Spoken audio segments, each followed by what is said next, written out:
get your feelings hurt. Read this. I'm sorry. Dicks to payment. You guys are dicks to payment. You take it back. It's true and you know it. Take it back. It's true and you know it. Take it back. No. This has been Short Film Roundup.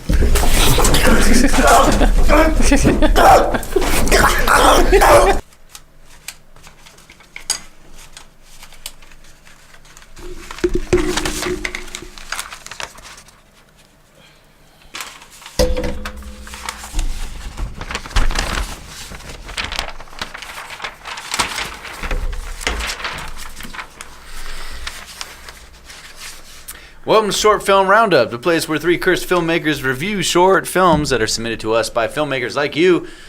And that's what we're doing today, aren't we, Taylor? Yep. Shut up.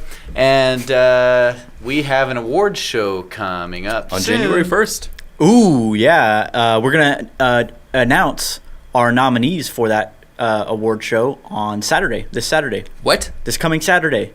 Which, This what? Saturday? It's Friday, so that's tomorrow. Tomorrow! Tomorrow we get to know the nominees for our award show. Tomorrow. Wow. How, Yep. how can we like be notified? Subscribe to this channel! Oh, subscribe and click the bell. You gotta click the bell. Gotta click the bell. Because then you get, it tells you when we do stuff. And you don't want to miss the stuff we do. We do cool stuff. Yeah, we We're got stuck awards. here in this void for so long.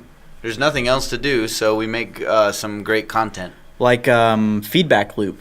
Yep, we just made a, what would you call that, a short film? I suppose, yeah. Yep. A goof. We've been Make fools of ourselves. We've been reviewing short films for so long that we decided, why haven't we made anything? Yeah. Yeah. We should go make something. Yeah. So yeah, that, so yeah. we that did. aired yesterday. So Go check that out Go check and it. leave us a comment critiquing how bad our sound is. the audio Yeah, is not tell that us. good. Just kill us. Yeah. I mean, we've been so bad to you guys for over a year now we should cover feedback loop on here. that we deserve the hate. Yeah. Yeah. Just be ruthless. We're not above some criticism. So I might be above your criticism. today's film, really depends what you say. What do we got? guys, Steve? we are so close to the end. Really? So close. Okay. So We're this is gonna go home. That sucks. This is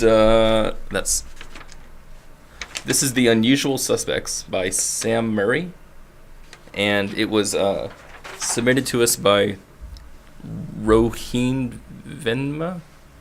Oh, RV. Verma, Yeah, the Yeah, production she's, company says RV executive. company.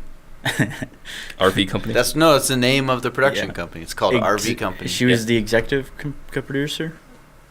That person, RV, was the person who submitted it. Whoever, I don't know who. I don't Okay. know. Let's look. Let's look. So We can look right when now. you check out this film, we want you guys, the viewers, to review this as well. Let us know in the comments. There you go. Yeah. Executive producer. Rowan Verma. Rowan Verma. Yeah, All right. RV. Let's watch this. So please give us a comment. Let us know what you think about the film. Let us know if you disagree with us. And dear filmmakers and people involved with this film, we're going to be asking a lot of questions about it when we review it. Please answer those questions in the comments here. Now, without further ado, Let's watch the movie.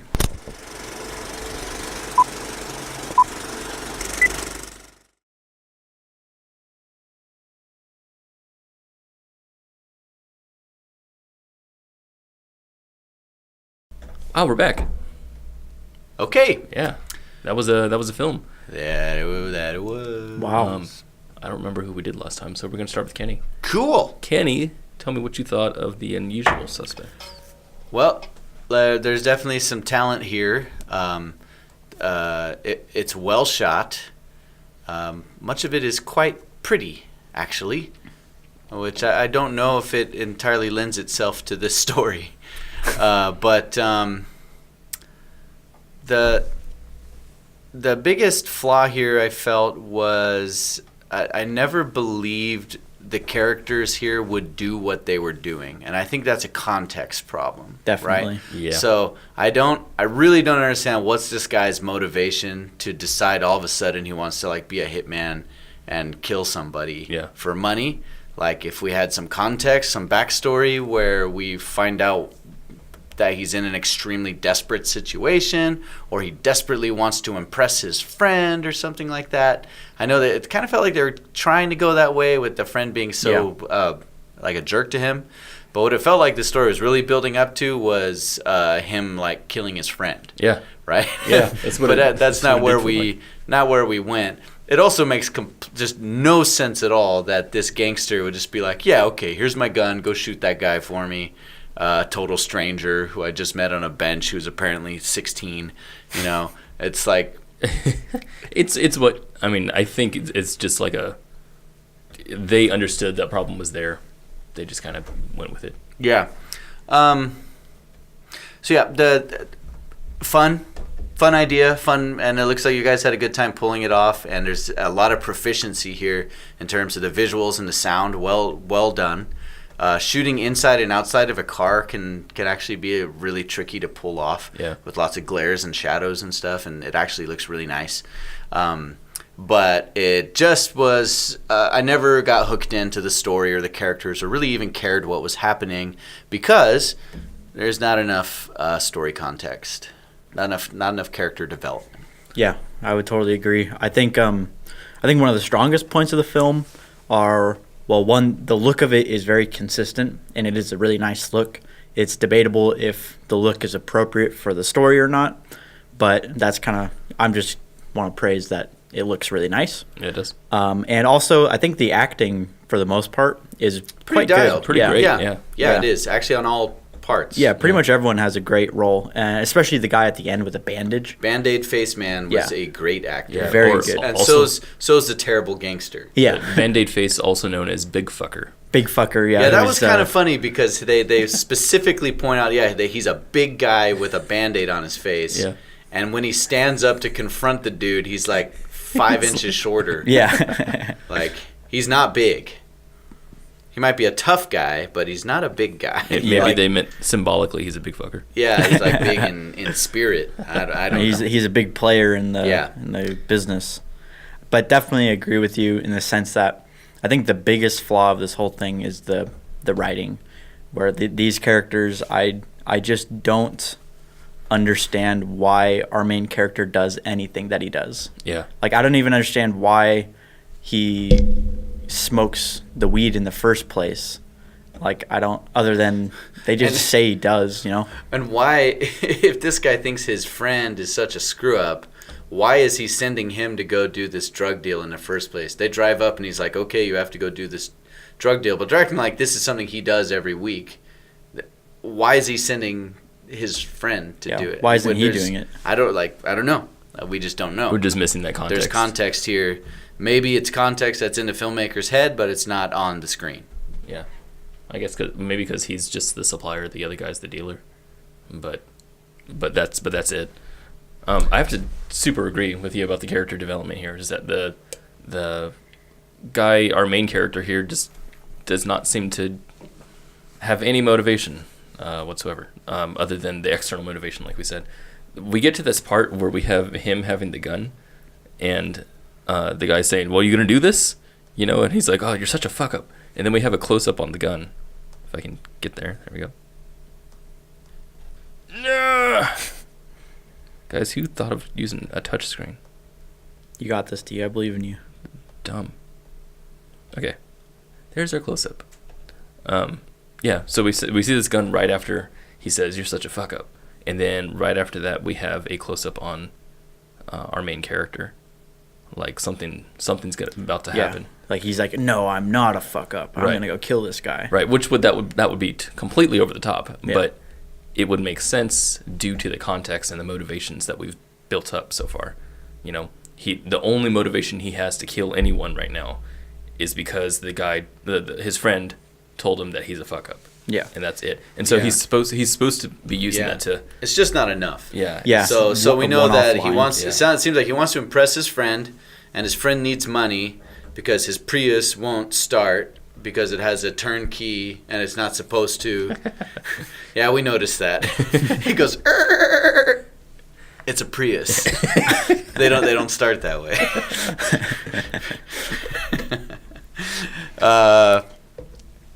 I felt like we watched this film twice, and on both viewings, I really felt like one of the most out of place elements of this film is the location. Yeah. I don't doubt that a drug deal could happen at a picturesque, beautiful park that is wide open. It should happen that way. Yeah. Tons of visibility, but it didn't quite make sense at times. So, for example, go to the where he confronts Band-Aid Face. Right here. So here he walks up to Band-Aid Face. Just a shot previous to this. So this is the medium. There's a sort of a wide. Oh, you're talking about the shot previous? Yeah. So we see he has his gun in the back of his pants. He comes up and look how much just open real estate is to his back. Yeah. Right? Meaning that gun on the back of his pants is just exposed to just all this space. And whether there's someone there or not, subconsciously the audience is feeling wide open, exposed, like he's not hiding anything. Yeah. And it makes this moment feel much more like it's out of a comedy than having any tension. Yeah. No, it diffuses the potential for tension. Yeah. It also it makes me feel like he is much more vulnerable to being caught by police or something like that behind him rather than the threat that's in front of him. Yeah. The threat in front of him does not look scary here. It breaks that suspension of disbelief that we're all going for. With a park that kind of looks like this, it's easy to believe that right behind this guy is a mom pushing a stroller with like some kids running around her, right? You know, right. And then she's gonna look to her right and she's like, "Oh, that guy has a gun." Well, that's what I mean. It's like you don't just decide, okay, I'm gonna go through this idea to shoot a guy tomorrow, and it's at a park that is beautifully manicured and has fountains flowing. Those places aren't places where you can pull out a gun and shoot at someone and jump in your car and drive away without being seen by a whole bunch of people. Right. Which is why I thought that's where it was going at this part, where we're like asking the question, well, is he going to shoot this guy or not? And if he does, how's he going to get away? That's kind of the question that was entering my mind. It's because obviously he can't just shoot him right there and have no consequences. And that's what the other thing I really wanted to see was once he does commit and he shoots the guy, the movie's over. Right. And, it felt like nothing happened. Like obviously something does happen. Like he goes through this arc that wasn't as set up as it should have been, but by the end when he kills him, I was left feeling empty inside because I didn't understand what the significance was outside of the obvious like moral significance of killing somebody. Yeah. But like for him as a personal character. You're talking about as a plot. Yeah, as a plot, you know. The story is he kills somebody. Yeah. He gets in and over his head and he kills somebody. Yeah, but even then there's no real over his head. Yeah, he proved is that he wasn't over his head. Yeah, he was successful. Yeah. But we never see like his friend be like, "Oh, you're not a fuck up." Yeah. Right. We never get that side of it if that was supposed to be the arc. If that was supposed to be it, it's so weird to even try to find out what the filmmaker's intent here was, because you could say that it's a dark comedy at that point, right? Right. Because he goes to kill somebody, does it to impress somebody, but it's actually just a major like crime. Yeah. Like, and you're just like, why did you do that? But it was shown as if it was badass, like as if this was something that we're now supposed to applaud the guy for. Yeah. And that didn't make much sense. Because there was that really cool shot of the heat waves. We also have a jacket disappearing right here. Yeah. Oh, right. Yeah. On second watch, I was able to see that, okay, he is taking off his jacket in the shot in between. Right. But yeah. So but for how fat, like timeline-wise. He walks out, and when he comes back in, no jacket. Yeah. And so I assume he could be taking off his jacket while he walks over, but we don't see it, so it just looks like a continuity error. It looks like magic, yeah. Also, I never, again, with the dark comedy aspect, I never believed that this guy was going to hurt the driver. That's what I'm wondering. Like, what is he doing? Like, why is he going? He's like, I'm going to go talk to your friend. I'm going to turn my back to you, the man with the gun, and go walk to your. What was he going to do? I mean, the whole back thing I didn't care about so much because I figured that he already decided that the character was a Coward. Coward, Just not gonna yeah. do it. Coward. So he's like, I'm gonna go, talk to your friend, maybe mess him up a little. I could see that happening I suppose. because that's what that walk meant. Yeah. Hit play again. Got to give some props. Ready? Oh, There you shot. go. That shot's really cool. That shot's awesome. yeah, that's a great shot, Nicely done. but doesn't make any sense. That's what I mean. That is that shot that's like badass, but you're kind of like, was it though? I don't know. Yeah, and he sits back in the car, Yeah, it's over.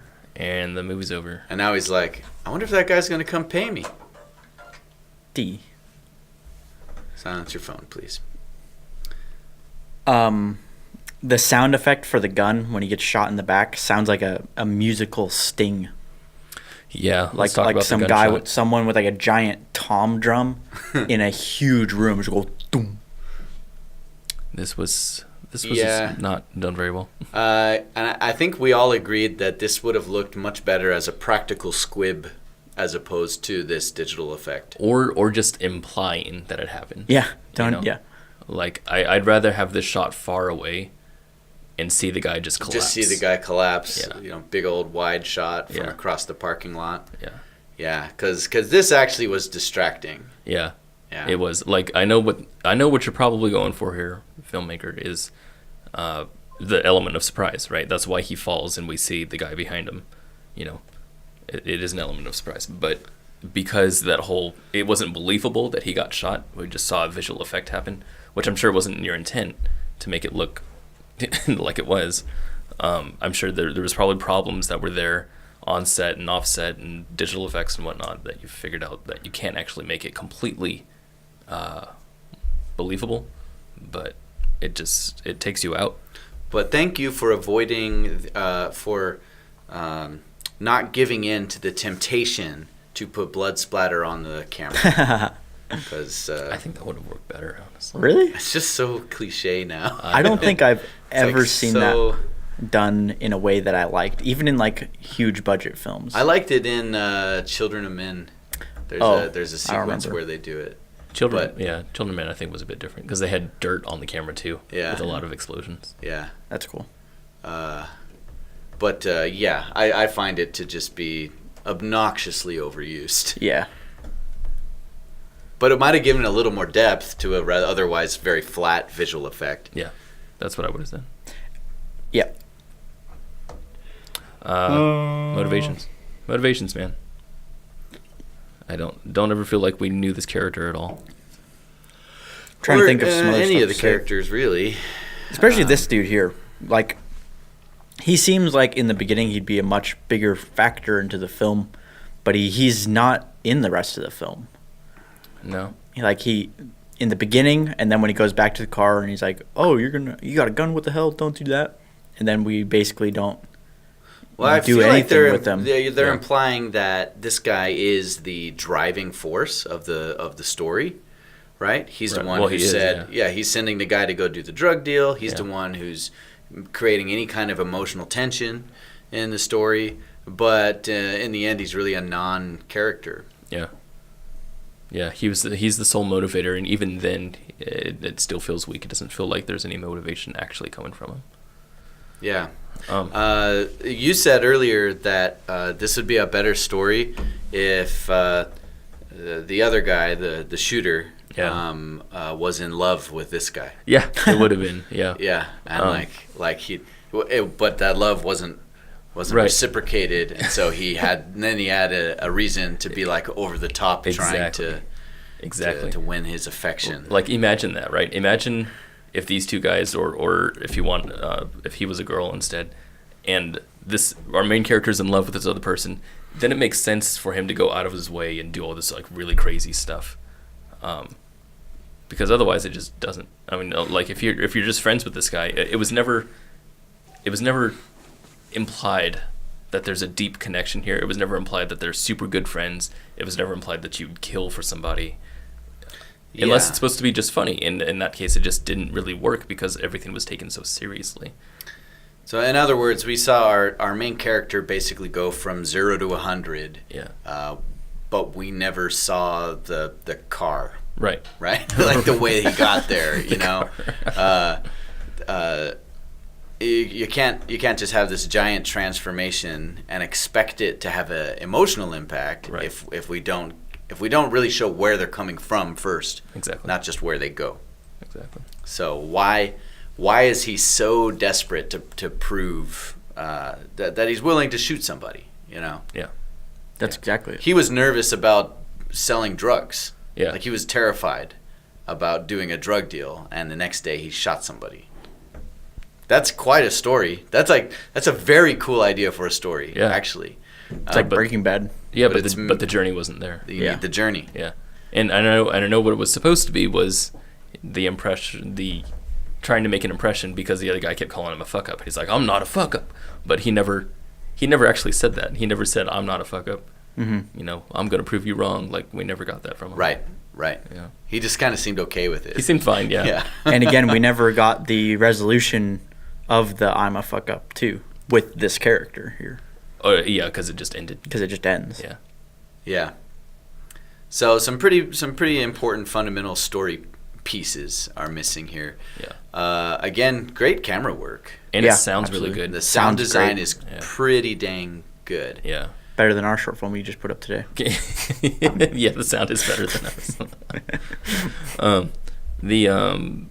I would say the camera work is a little. It's really good because I don't want to crap over the camera work, but I think there's some choices here that I think are made more for aesthetics than it is for storytelling. So that's I would put that caveat on my comment. The camera work is all beautiful. Yeah. It's not necessarily great cinematography. Right. Right. As in using shots to tell better a tell a story. story and to Right. develop the story. Like this and like this. Yeah.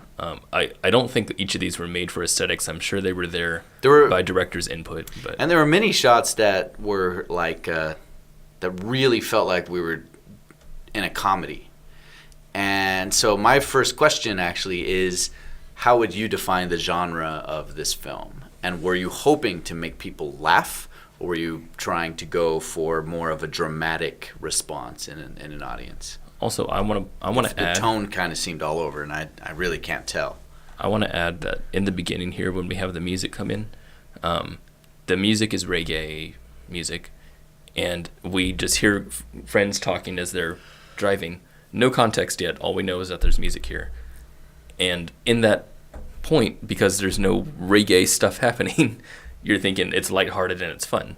And then Yep. I Definitely think, felt like comedy. yeah, I think what you were going for here was that the music is connected to the substance, therefore marijuana. I mean, there's a parallel, but I didn't feel like that met here at all. Like it was just kind of funny, lighthearted, and then it got into just weird. There's an establishing shot a little later of the two guys on the bench. That one it pushes in again. It's nice and almost centered, and it's looks like you're on a slider or something. It's a cool shot, but Yeah. again, this feels so light. I think that's digital. Yeah, it might be, but my point is with the water, unless you're doing some real heavy contrasty thing, where we're going to see something just brutal happen in front of something that's beautiful, it didn't come together. It made me want to laugh more than be like, oh, what's going to happen? Yeah. It looked, that shot looks like it was straight out of a romantic comedy. It looks like a sitcom. Well, Yeah. I think that's also again what they're going for, kind of with this kind of main character. I mean, like Super Troopers comes to mind. Right? I mean, he seems goofy, yeah. I I think not it's- so goofy that you'd say, oh, that's what they wanted. It's not quite there. No, I don't know. Like we said, the tone is not Yeah. there. The tone's not there. But So what? Yeah. I think that's what their original intent So was. what is your genre? What would you call this? Would you define it as a drama or comedy or dramedy? What would you say motivated or inspired the tone that you were going for? I want to add one thing about the cinematography. Mm-hmm. Almost every shot of this character is inversed nose room, where we have the whole back. this part. And I know what cinematography, whenever those kind of cinematography choices are being made, it's to imply something about the character, and I don't think it works here because we don't know anything about this character. Also, we do it here too, with the very squished nose room. I see. You're the cinematographer in the room, D, but if I were framing these shots, these two, I would have done them both the opposite. Yeah. Where he'd be on this. Yeah, he'd be on the left. Yeah. Over here. Yeah, and what that says is that it's a regular conversation happening. Well, yeah, and that the point of interest is over there. Over here on this other side. They do this a lot in like shows like Mr. Robot. Like almost every single shot is this way, and it's really popular. And the only reason why it became popular, I think, is because some movies did it really well. They do it a lot in horror movies to set up a jump scare in the negative space. Yeah, all the time. The reason why you do this is to build some sort of awkwardness with the character, and it's not just awkwardness, but very tense moments that the person. It's implying that the person here is seeing not the whole picture, right? That the audience who's looking at this, they feel slightly uncomfortable. And it's because they can't see exactly what the character is seeing. Well, to me, a shot like this implies that the character wants to get out. He wants to go that way. His intention is leaving the frame. Go this way. Yeah.